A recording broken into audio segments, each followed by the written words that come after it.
Little Miss Whoops.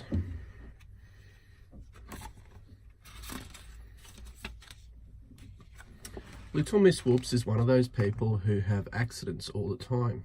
She has lots of little accidents, like when she was trying to make a cake and dropped the eggs. Whoops. And she has big accidents, like when she was painting her bedroom and tripped over the paint pot. Whoops.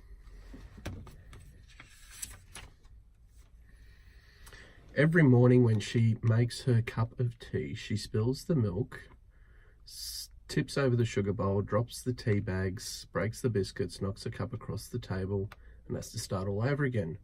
Whoops. Some days it can take her hours before she leaves the house. Little Miss Whoops really is the most accident-prone person in the world. Well, not quite. Little Miss Whoops has a brother, Mr. Bump. He is just like his sister, if not worse. But that's another story, which you might have read. Each year, Little Miss Whoops travels by train to visit her brother for a week. She set off last Tuesday.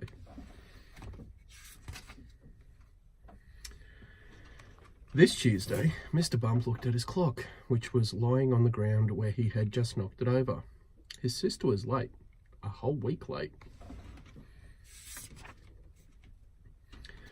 And why was Little Miss Whoops late? A whole chapter of accidents, of course.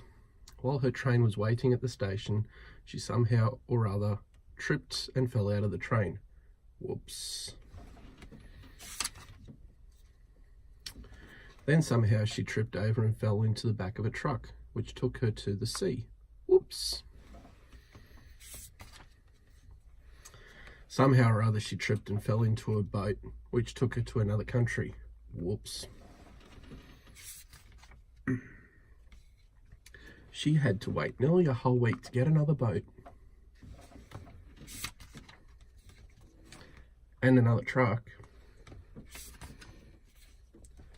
And another train.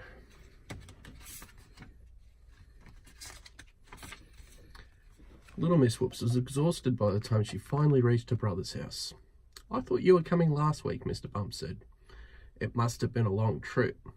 "It was," said Little Miss Whoops. "Would you like a cup of tea?" offered Mr. Bump. And you know what that involved, don't you?